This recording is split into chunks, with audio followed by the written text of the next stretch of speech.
आउरी केते जन तो कहबे यीशु ख्रीष्ट जदि से परमेश्वर थिले जदि से प्रभु थिले यीशु ख्रीष्ट परमेश्वर थिले ना नहीं केते जन यीशु को हम प्रभु बोली विश्वास करिछु केते जन प्रश्न कौन जानिछंती यीशु जदि परमेश्वर थिले ताहेले से तीनटा कंटारे कहीं मृत्युवरण से निजे क्रूसर उल्ले आसिकिना रक्षा करि पारिथान्ते एटा लोकंकर प्रश्न एटा कहीं कहउछन जानिछ आजिर लोक सेटा कहू नांती यीशु ख्रीष्ट जतबेले क्रूसरे तीनटा कंटारे झुलुथिले सेही समय मध्य लोक एटा प्रश्न करुथिले आपण पढिबे मो सहित गोटे वाक्य लूकलिखित सुसमाचार 23 अध्याय को आसंतु लूकलिखित सुसमाचार 23 अध्याय 35 पद पढ़ो 35 पद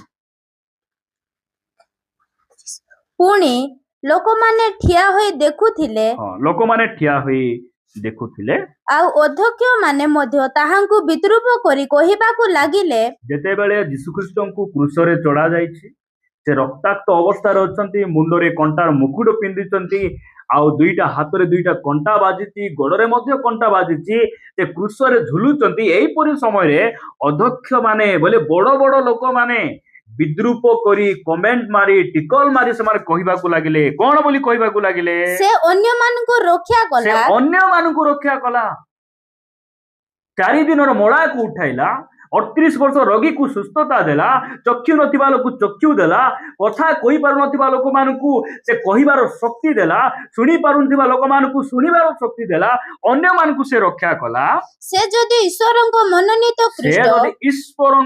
मनोनीत ख्रीष्ट तेबे निजको रक्षा करू एटा लोकंकर प्रश्न एटा प्रश्न प्रिय भाई भणी माने आपनकु मते मध्ये पचारबे अनेक भाई भणी मानक पाखरे ए प्रश्नर उत्तर नै मते गोटे कथा कहंतु यीशु से काहे कि निजको रक्षा कलेन हाथ रे बळ नथिला बोली से दुर्बल बोली जदि से बलवान परमेश्वर जदि से सर्वशक्तिमान परमेश्वर केमिति से मरी गले तीनटा कंटारे केमिति मरी गले जन को पचारलार जने उत्तर देले यीशु ख्रीष्ट तो तीनटा कंटारे से 6 घंटा लागला तांकू मृत्युवरण करबाकू मात्र कृष्ण तो गोटे तीर तांकर गोडरे बाजलारु से मरी गले बोल कृष्णकर मृत्यु केमती हिथिला तीर गोटे धनुषर एमती मारला परे तांकर पादरे बाजबारु से कोन ही गले जदि साधारण भाव जदि देखबा ए तीनटा कंटारे झुली झुली 6 घंटा परे जार मृत्यु बोले जार जीवन जाइछि से बलवान ना गोटे तीर रे मरला लोक बलवान नहीं जो साधारण भाव जदि कहबा रामचंद्र जे राम तांकर मृत्यु केमती हला से पानी रे बुड़ी किना मले जे समुद्र रे चलले से बलवान ना पानी रे बुड़ी किना मला लोक बलवान प्रिय भाई भणी माने ए प्रश्नर उत्तर आमे ख्रिस्टियन मान जानबार अछि किए कौन कहूँ आमर जाय से नहीं मात्र परमेश्वर तांको वाक्य रे कौन लिखि देइछन सेटा होछि आम पई इम्पोर्टेंट विषय सेटा होछि आम पई प्रमाण जे यीशु सहित बसले उठले जे आखि रे देखले से माने बाइबल को लिखिछन से मान को लेखबाटा सत्य ना ए माने कहबाटा सत्य जेड़ा लेखा अछि सेटा सत्य यीशु ख्रीष्ट दुर्बल नथिले से बलवान परमेश्वर से सर्वशक्तिमान परमेश्वर पात्म नामक दीपरे प्रेरित जहन को जतबेले रखा जाइथिला प्रेरित जहन को यीशु ख्रीष्ट खाली दर्शन देवा सांगे सांगे जहन कोन हेले जानिछंती से मृत्यु परि मला परि से पड़ी गले खाली दर्शन देबारु जदि हेमलाई देले पड़ी हेबो केंती हेबो नहीं कहतु जदि तांकु देखले गोटे लोक मला परी पड़ी जाउची जदि ठेलाई देले नहीं कहतु गोटे कथा हाँ मु आपन गोटे वाक्य पढ़ेबी जेते बेले यीशु ख्रीष्ट को शत्रु माने धरबा पई आसले सेही समय गोटे घटना आमे पढ़िबा मो सहित आपण माने पढ़िबे कि जहन 18 अध्याय को आसो 18 अध्याय 4 पद आमे धीरे धीरे पढ़बा बुझी पारबा 18 ଅଧ୍ୟାୟ 4 ପଦରୁ ପଢନ୍ତୁ। ସେଥିରେ ଯୀଶୁ ତାହାଙ୍କ ପ୍ରତି ଯାହା ଯାହା ଘଟିବାକୁ ଯାଉଅଛି ସେ ସବୁ ଜାଣୁଛନ୍ତି। ସେ କାହିଁକି? ସେ ପରମେଶ୍ୱର ଅଟନ୍ତି, ସେ ସବୁ ଜାଣନ୍ତି। ମାତ୍ର କେତେ ଜଣକୁ କିଛି ଜଣା ନାହିଁ। ଅଶ ଖୋଜି ବୋଲେ ଅଶ ଖୋଜି ନ ପାରି, ସେ ଗଛ ଚିହ୍ନି ନ ପାରି ପର୍ବତ ଟେକି ବାହାରି ଆସୁଥିବେ। ସେମାନଙ୍କୁ କିଛି ଜଣା ନାହିଁ। ମାତ୍ର ଯୀଶୁ କୋଉଟା ଜାଣିପାରିଲେ ନାହିଁ ବୋଲି ବାଇବେଲରେ ଲେଖା ହେଇଛି। ଲୋକଙ୍କର ମନକୁ ସେ ଜାଣୁଥିଲେ, ଲୋକଙ୍କର ତର୍କ ବିତର୍କକୁ ଜାଣୁଥିଲେ। ସେ ଆଗରେ ତାଙ୍କ ଜୀବନରେ କଣ କଣ ଘଟବ ସେ ସବୁ ଜାଣୁଥିଲେ। ସେ ତୃତୀୟ ଦିବସରେ ଉତ୍ଥିତ ହେବେ ସେଇଟା ସେ ସବୁ ଜାଣୁଥିଲେ। ସେଥିପାଇଁ ସେ ସବୁ କଥା ସେ କହୁଥିଲେ। ପ୍ରିୟ ଭାଇ, ଏଇଟା ସେ ଜାଣିଲା ପରେ କଣ ହେଉଛି ତାପରେ ପଢନ୍ତୁ। ସେଇ ସବୁ ଜାଣି ଆଗକୁ ଯାଇ ସେମାନଙ୍କୁ ପଚାରିଲେ ତୁମେ ଏଇଟା କାହାକୁ ପଚାରିଲେ? 3 ପଦରେ ଲେଖା ଯାଉଛି, ପଢନ୍ତୁ 3 ପଦ। ଅତଏବ ଜିହୁଦା ସୈନ୍ୟ ଦଳ ପୁଣି ପ୍ରଧାନ ଯାଜକ ଓ ଫାରୁସୀ ମାନଙ୍କ ଠାରୁ ପ୍ରାପ୍ତ ପଦାତିକ ମାନଙ୍କୁ ଘେନି ବୋତି ମଶାଲ ଓ ଅସ୍ତ୍ରଶସ୍ତ୍ର ଧରି ସେଠାକୁ ଆସିଲା। ଏଇଟା ଲେଖା ଯାଉଛି ଅତଏବ ଜିହୁଦା ବୋଲେ କିଏ? ଯୀଶୁ ଖ୍ରୀଷ୍ଟଙ୍କର ଶିଷ୍ୟ। ଜିହୁଦା ଇସ୍କରିୟୋତ ଜିହୁଦା।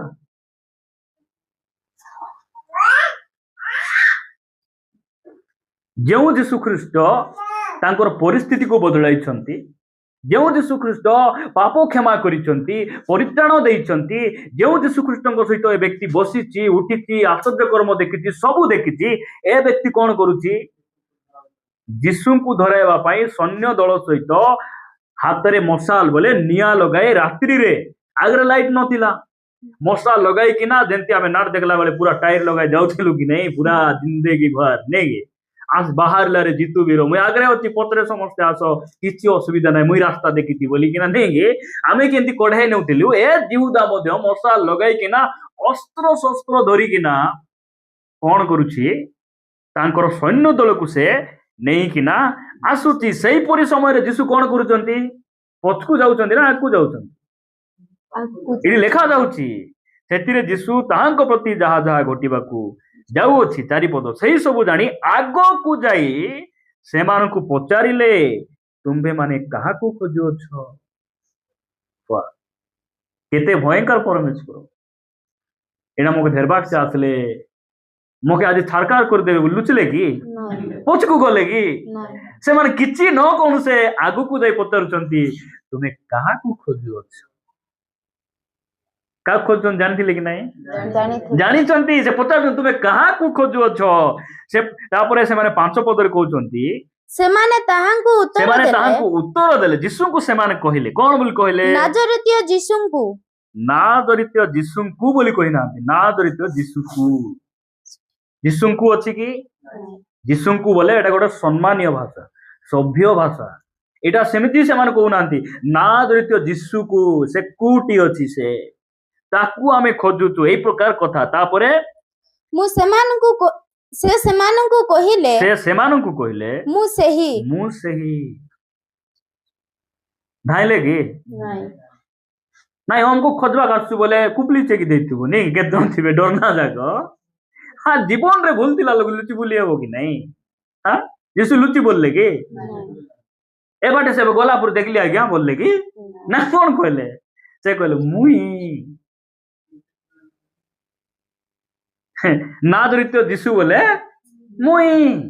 ମୁଇଁ ଏକା ସେ। ତାପରେ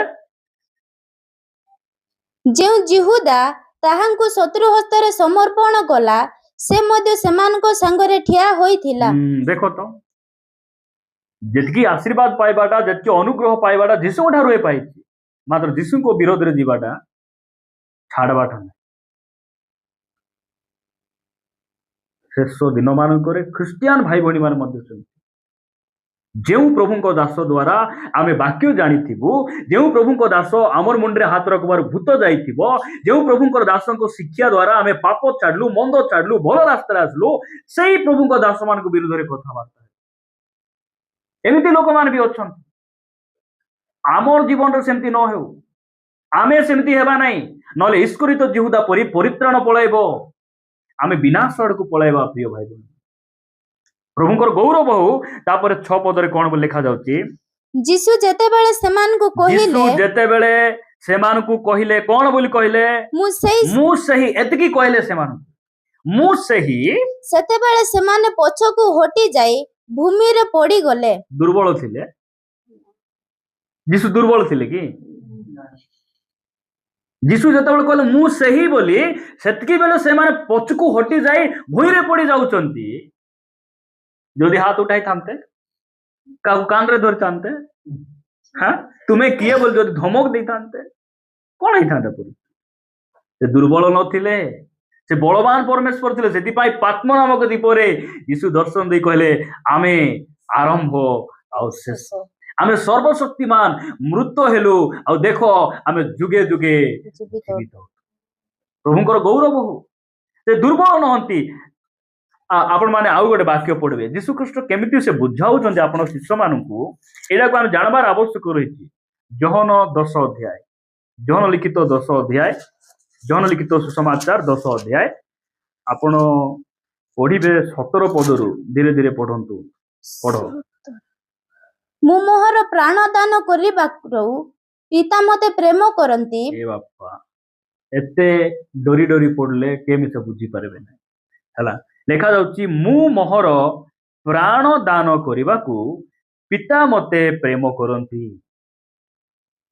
ଯୀଶୁଖ୍ରୀଷ୍ଟ କହୁଛନ୍ତି ମୋର ପ୍ରାଣ ମୁଇଁ ଦାନ କରିବାରୁ ପିତା ମତେ କଣ କରୁଛନ୍ତି ପ୍ରେମ କରନ୍ତି ଆଉ ମୁଁ ମୋହର ପ୍ରାଣ ପୁନର୍ବାର ଗ୍ରହଣ କରିବା ନିମନ୍ତେ ତାହା ଦାନ କରେ। 18 ପଦରେ ଲେଖାଯାଏ କେହି ମୋ ଠାରୁ ତାହା ନେଇଯାଏ ନାହିଁ। ବୁଝୁଛନ୍ତି କି ନାହିଁ ସେ କେମିତି କହୁଛନ୍ତି ମୋର ଜୀବନ ନେବାର କାର ବି ଅଧିକାର କାର ପାଖରେ ସେ ଶକ୍ତି ନାହିଁ କାର ପାଖରେ ସେ ପାୱାର ନାହିଁ। ମୋର ଜୀବନ କିଏ ବି ନେଇ ନାହାନ୍ତି। ସେ ତଳକୁ କହୁଛନ୍ତି ମାତ୍ର ମୁଁ ଆପେ ତାହା ଦାନ କରେ। ପ୍ରିୟ ଭାଇ ଭଉଣୀ ମାନେ ଯୀଶୁଖ୍ରୀଷ୍ଟଙ୍କୁ ବିନାଶ କଲା ପରି ତାଙ୍କର ଶରୀରକୁ ଭାଙ୍ଗିଲା ପରି ଅସ୍ତ୍ର ଆଜି ଯାଇ ପୃଥିବୀରେ ତିଆରି ହେଇନାହିଁ।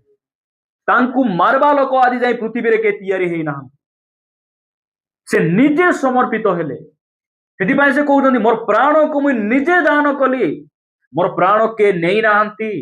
ମୋର ପ୍ରାଣକୁ କେ ନେବାର କାହାର ପାଖରେ କ୍ଷମତା ମଧ୍ୟ ନାଇଁ ମୁଁ ନିଜେ ଦେଇଦେଲି ସେ କହୁଛନ୍ତି। ତାପରେ ତଳକୁ ଲେଖା ଯାଉଛି ତାହା ଦାନ କରିବାକୁ ମୋର ଅଧିକାର ଅଛି ଓ ତାହା ପୁନର୍ବାର ଗ୍ରହଣ କରିବାକୁ ମୋର ଅଧିକାର ଅଛି। ମୁଁ ମୋର ପିତାଙ୍କ ଠାରୁ ଏହି ଆଜ୍ଞା ପାଇଅଛି। ପ୍ରଭୁଙ୍କର ଗୌରବ ହଉ। ଏଇଟାକୁ ଆମେ ଜାଣିବାର ଅଛି ଯୀଶୁଙ୍କୁ କିଏ ମାରି ନାହାନ୍ତି। ସେ ନିଜେ ମୃତ୍ୟୁ ଭୋଗ କରିବା ପାଇଁ ସେ ନିଜେ ସେ କଣ କଲେ ପସନ୍ଦ ନିଜେ ପସନ୍ଦ କଲେ।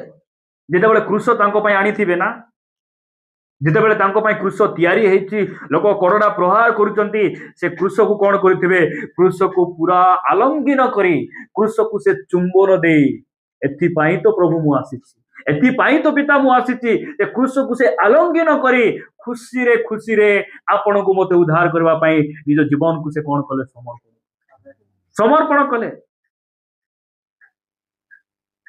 କୃଷ ତାଙ୍କ ନିଜର ନଥିଲା। ଯୀଶୁଖ୍ରୀଷ୍ଟ କୃଷରେ ଯେ ମରବେ ଏଟା କୌଣସି ପ୍ରକାର ଯୋଗ୍ୟତା ନାହିଁ। ତାଙ୍କ ପାଖରେ କୌଣସି ପାପ କୌଣସି ଅନ୍ୟାୟ ନଥିଲା। କୃଷ କାହାର ବାରବାଙ୍କୁ ବର୍ଷ ପଦାତିକ ମାନଙ୍କୁ ଅପରାଧୀ ମାନଙ୍କୁ କଣ କରାଯାଉଥିଲା କୃଷରେ ଚଢା ଯାଉଥିଲା। ବାରବାଙ୍କ ବଦଳରେ ଯୀଶୁଖ୍ରୀଷ୍ଟଙ୍କୁ ଚଢାଗଲା। ସେଇ ବାରବା ହେଉଛୁ ଆପଣ ମାନେ ଆଉ ମୁଁ। ଆମର ବଦଳରେ ସେ କୃଷରେ କଣ କଲେ ଚଢିଲେ।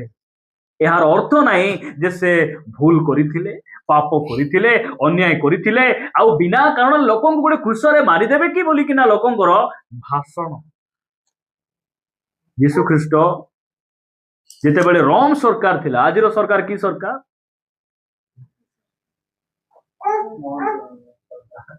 ଆଜିର ସରକାର ମୋହନ ସରକାର ମୋଦି ସରକାର ରୋମ ସରକାର ଠାରୁ ଷ୍ଟ୍ରଙ୍ଗ ସରକାର ଆଜି ଯାଇ ପୃଥିବୀରେ ଆସିନା। ରୋମ ସରକାର ସମୟରେ ତାଙ୍କର ସାମ୍ରାଜ୍ୟ ସମୟରେ ଯୀଶୁ କହିଲେ ଚ୍ୟାଲେଞ୍ଜ କଲେ ଜିହୁଦା ପିଲାତ ରାଜାଙ୍କୁ ଆଉ ହେରୋଦ ରାଜାଙ୍କୁ ସେ ଚ୍ୟାଲେଞ୍ଜ କଲେ ଆଉ କହିଲେ ଯଦି ମୋ ଠାରେ କୌଣସି ଦୋଷ ଅଛି ପ୍ରମାଣ କରି ଦେଖାଅ। ରାଜା ମାନେ ହାତ ଧୋଇଦେଲେ ଆଉ କହିଲେ ଏହି ବ୍ୟକ୍ତି ପ୍ରାଣଦଣ୍ଡ ଭୋଗିଲା ପରି କୌଣସି ଅପରାଧ କରିନା। ଜିହୁଦୀ ମାନେ ଚିଲ୍ଲାଇଲେ ଯଦି ସେ କିଛି ଭୁଲ ବି କରିନାହାନ୍ତି ତାଙ୍କୁ ତଥାପି କ୍ରୁଶରେ ଚଢାଅ, ତାଙ୍କର ଅପରାଧ ଆମର ଉପରେ ବର୍ତ୍ତୁ।